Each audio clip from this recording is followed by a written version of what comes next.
Bienvenidos, bienvenidas, yo soy Pablo y esto es La Otra Página de Marcial Pons. Hoy vamos a tener una entrevista muy interesante porque vamos a unar nuestras dos disciplinas principales, vamos a hablar de historia, pero también vamos a hablar del mundo jurídico. Para ello contamos con Carlos Castresana, que presenta Bajo las togas, errores judiciales y otras infamias, que edita Tusquets. En este libro vamos a encontrar diferentes errores cometidos a lo largo de la historia de los juicios y a un Carlos Castresana que nos intenta desvelar cuáles han sido esos errores y cómo podemos mejorarlas de cara a futuro. A Carlos Castresana seguramente le conozcáis mejor que yo, ha servido en diferentes fiscalías como antidrogas, anticorrupción, también en el Tribunal Supremo, y uno de sus casos más importantes fue el procesamiento de Videla y Pinochet, así que siempre tiene cosas muy interesantes que decir y os dejamos con la entrevista. Buenas tardes, Carlos, muchas gracias por venir al Foro Cultural, a La Otra Página, a charlar un poquito sobre Bajo las togas. Quería empezar preguntándote de dónde surge la idea de hacer este libro, porque parece que se sale bastante de tu dinámica de trabajo habitual en la Fiscalía, así que ¿de dónde surge la idea de recopilar todas estas experiencias y errores judiciales? La verdad no sabría decir, no hay un motivo así muy concreto. Siempre me han preocupado estos temas, pero efectivamente fue un poco el ocio de la época del COVID y del tiempo posterior que permitió que yo dispusiera de la libertad de leer un poco más en profundidad esos repertorios, que hay muchos de derecho anglosajón y no tantos de derecho centroeuropeo, franceses, y casi nada en español, sobre los grandes procesos, y no me interesaban tanto los juicios muy importantes como los juicios que desvelaban errores judiciales, porque el prejuicio, la discriminación, esa la vivimos todavía a diario en los tribunales, y eso siempre me ha preocupado porque es lo que lleva a los jueces a equivocarse. De manera que esas preocupaciones genéricas fueron, con el paso de los meses y los años, ya en el 21, 22, 23,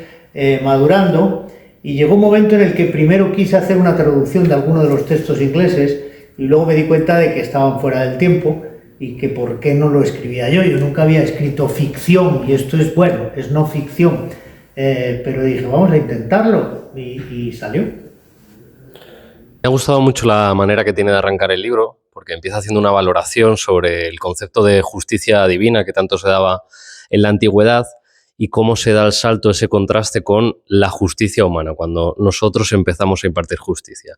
¿Nos puedes hablar un poquito más sobre esta idea? Porque yo digo, claro, de manera figurada, que cuando los dioses juzgaban y castigaban a los hombres, ellos no tenían necesidad de dar explicaciones, pero cuando los humanos decidimos juzgarnos unos a otros, se estableció enseguida la necesidad de explicar bien. Y eso significa que debemos hacerlo como Dios. Si se pudiera, como no se puede, pues hacerlo con los 5 sentidos, con la preocupación de que estamos resolviendo sobre la vida, la libertad, la integridad, el patrimonio de las personas, que son valores preciosos para el justiciable y que tenemos que ser muy cuidadosos para hacerlo lo mejor posible, porque aún así nos equivocaremos, pero si lo hacemos de una manera indolente, de una manera descuidada, de una manera rutinaria, es seguro que vamos a condenar a alguno inocente, y esa es la preocupación. Genial. Como hemos visto, usted se centra en los errores históricos en su libro, pero hay un patrón o una serie de errores que se pueden repetir también en la manera de impartir justicia en la era contemporánea. ¿Crees que esto sigue siendo así, que seguimos cayendo en los mismos errores, o se ha avanzado y mejorado?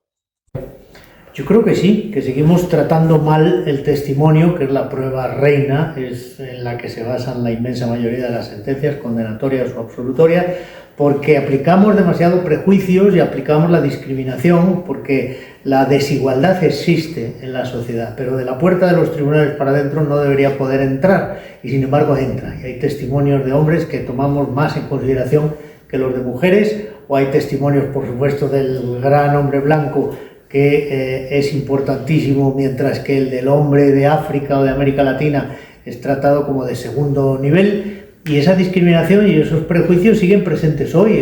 Eso atraviesa los siglos, ocurría en el siglo XVI y sigue ocurriendo en el XXI, de manera que eso hay que corregirlo.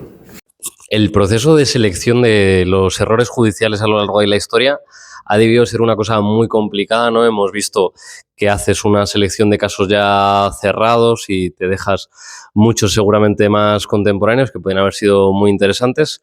Así que me gustaría saber cómo ha sido ese proceso para abordar la selección. He elegido casos del pasado, alguno de este siglo, pero todos cerrados, no casos que estén sub iudice, precisamente para eludir el ruido del debate político tan mediatizado que está hoy en día en la actividad de los tribunales, y he procurado buscar casos donde podamos tener una meditación, vamos a decir, tranquila, y que sin embargo plantea problemas muy actuales. Desde el siglo XVI, que se juzga y se condena a Beatrice Cenci, que estábamos discutiendo si había una eximente de legítima defensa en la hija que mata a su padre porque él la mantiene como esclava sexual. Ese dilema se plantearía exactamente igual hoy en día. Entonces yo he elegido casos de todas las épocas, de todos los países, para mostrar de alguna manera que el problema es general, que no es solo español y no es solo actual, es de todos los tiempos, pero para dar la oportunidad al lector, al que yo invito en la mayor parte de los casos,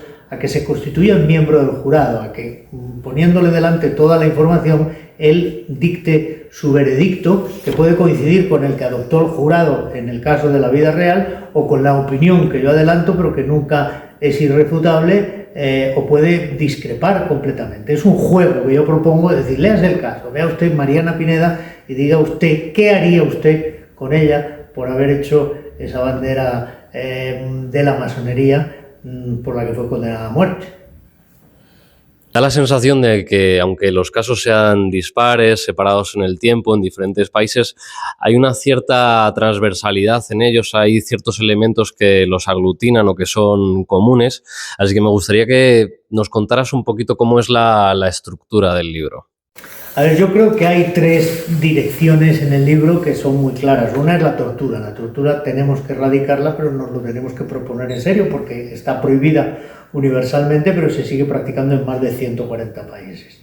Otra es la pena de muerte, que es el único castigo que no permite rectificar cuando se ha cometido un error y que por lo tanto debería ser también erradicada. Y luego es eso, es un llamamiento a todos los operadores de la justicia, pero los profesionales, jueces, fiscales o abogados, y también los eventuales, como cualquier ciudadano que pueda constituir parte de un jurado o que tenga que presentar una denuncia o que sea un día llamado como testigo.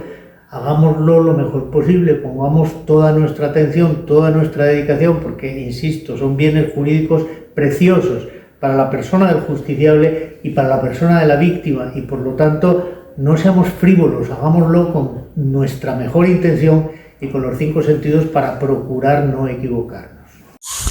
¿Qué lección podemos extraer de la lectura del libro? Tanto profesionales como gente que no está tan relacionada con el mundo jurídico. ¿Qué lección puede extraer? Más allá de la atención a la que usted hace alusión siempre que tiene ocasión, ¿qué podemos aprender de la manera de impartir justicia? Hay una propuesta, digamos, que también ha surgido en casi todas las entrevistas. A mí me preguntan, ¿usted está a favor o en contra del jurado? Y yo digo, en la realidad española, yo estoy a favor del jurado, porque yo creo que eso es el sentido común de los ciudadanos administrando justicia, que me parece positivo, pero quizá no el jurado puro que tenemos en España, porque carecemos de tradición y de experiencia, y por lo tanto me parece que para nuestro país sería mejor el jurado escabinado, con jueces profesionales y jueces legos en derecho, deliberando y decidiendo entre todos.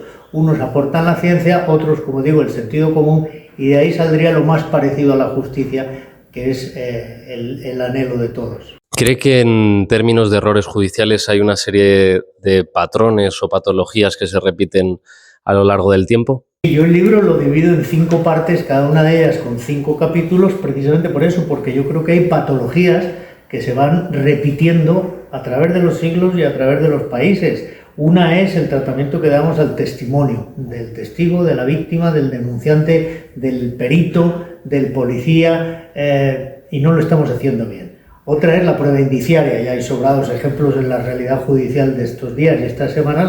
La prueba indiciaria es muy peligrosa, es muy útil, pero hay que manejarla con cuidado, porque induce más al error, es más susceptible de equivocación que la prueba directa. Otra es la parte que yo llamo el burladero, que es prevengamos al denunciante falso, al del falso testimonio, al que aporta documentos falsos, porque llevan al error, pero ahí no hay realmente un error, sino que es alguien que se está sirviendo de esa herramienta tan poderosa del Estado de Derecho para llevarse por delante a un adversario por venganza o por cualquier razón.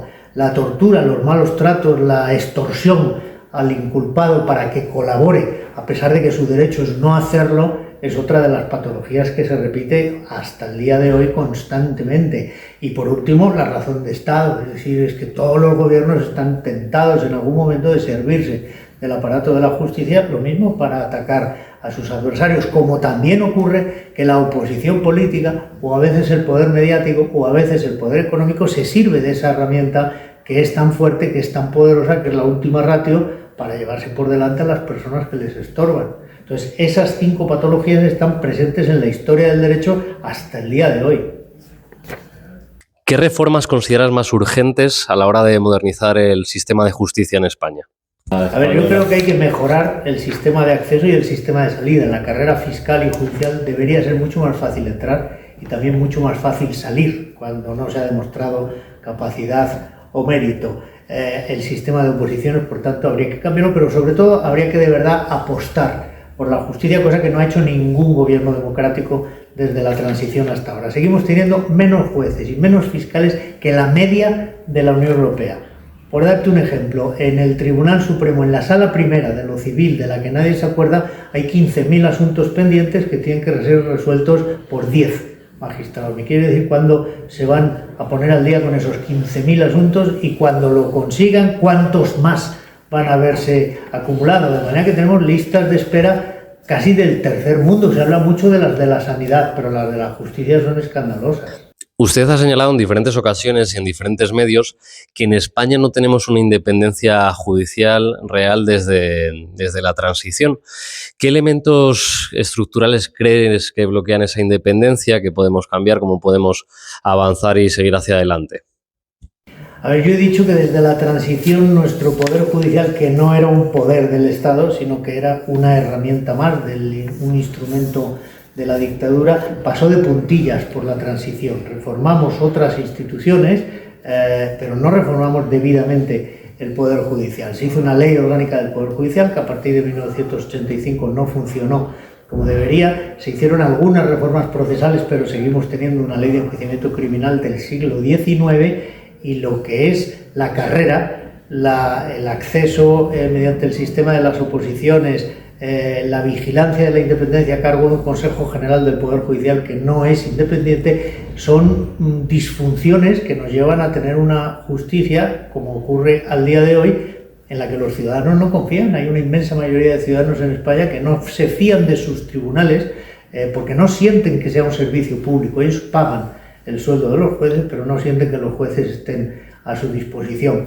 Yo creo que todo eso hay que cambiarlo. Yo creo que estamos todavía esperando un gran pacto de Estado por la justicia para hacer esa justicia moderna y democrática a que todos los españoles aspiramos y tenemos derecho. Vemos cómo ha logrado usted una calidad literaria bastante buena, bastante elevada, veniendo de una profesión totalmente diferente, y me gustaría que nos contase cómo ha sido el proceso de pulir el libro para que sea accesible a todo el mundo, interesante y agradable de leer. O sea, no sabía si yo era capaz de escribir ficción o no ficción, de escribir relatos, de contar historias, más allá del lenguaje siempre tan comprimido que utilizamos en los escritos, en las querellas, en los recursos. Y creo que sí, creo que ha quedado razonablemente bien. Creo que sí soy capaz de contar historias de una manera que sea entretenida, que sea amena y sobre todo divulgativa, porque el libro está escrito para todos los públicos y lo que yo he querido es que la gente entienda qué es eso que están escuchando todos los días en las noticias, qué es la presunción de inocencia, qué es la duda razonable, qué es la prueba de cargo. Son conceptos relativamente sencillos que yo procuro explicar de manera que cualquiera los entienda y con eso espero hacer luz en el entendimiento que tienen los ciudadanos en España, el nivel medio, de lo que hacen los tribunales, que a veces parece como una cosa secreta, muy refractaria a la crítica y a la transparencia y que naturalmente da miedo porque, claro, meten gente en la cárcel, de modo que Me parece que acercar la justicia a los ciudadanos, que puedan entender mejor y que por lo tanto puedan tomar con conocimiento de causa sus propias opiniones y decisiones, me parecía muy importante. Espero haberlo conseguido. Precisamente al haber sido capaz de alejarse de ese lenguaje jurídico tan alejado de los mortales que no nos dedicamos al tema, pues se va a poder acercar al gran público, y me gustaría que dejase una reflexión para todos aquellas lectores y lectoras que se atrevan a acercarse a Bajo las Togas y a descubrir estas historias tan interesantes. A ver, yo solo pretendo entretener, yo quiero que el lector se divierta leyendo estas historias, que se interese. Son historias humanas, están todas escritas desde una perspectiva humana. Miren la historia de Caljao, un hombre que estuvo muchísimos años preso por un crimen que yo creo, y él aseguraba que no había cometido, y en todo caso no se probó que lo hubiera cometido. La historia de Marie Capel, la llamada Viuda Negra, la historia de Mariana Pineda y todo el entorno de la España del siglo XIX, de los realistas contra los liberales, que era de alguna forma el anticipo de lo que fue la terrible guerra civil. La historia última, la de los olvidados, que son las víctimas de nuestra propia dictadura. Nosotros hemos sido tan toreros que hemos protegido a las víctimas de Chile y de Argentina, y hemos sido capaces de abrir la puerta de nuestros tribunales para las víctimas españolas.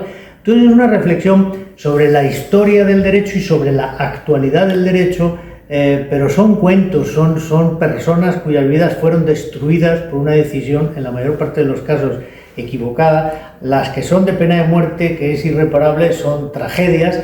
Las que son penas larguísimas de prisión para personas que eran inocentes son igualmente terribles. Pero al final lo que se trata es de contar el mundo en el que vivimos y de explicarlo de manera que cualquiera que mañana le llamen para ser parte de un jurado se lo lea rápidamente como el manual de instrucciones y que sepa qué puede esperar de eso que es tan importante, que es una institución indispensable en nuestra sociedad, pero que percibimos como algo extraño y peligroso. Y no lo es, si se sabe más o menos cómo tienes que moverte en ese ámbito proceloso de gente que viste de negro, que habla en latín y que parecen casi más ministros de una religión que de un servicio público. Aprovechando que te has metido en este mundo y en esta dinámica de escribir, cuéntanos si tienes algún nuevo proyecto o si crees que estas historias de errores judiciales pueden tener una segunda parte. Sí, hay más. He seguido escribiendo. Es decir, esto es un veneno. Yo no sabía que yo era escritor, todavía no estoy muy seguro de serlo, pero sí, en la medida en que ahora estoy en la Fiscalía del Tribunal de Cuentas, que me deja tiempo, que es un trabajo tranquilo, no hay poco, pero no es tan estresante como era la Audiencia Nacional en la Fiscalía Anticorrupción. Yo digo que antes estábamos en Fort Apache y ahora estamos en West Point.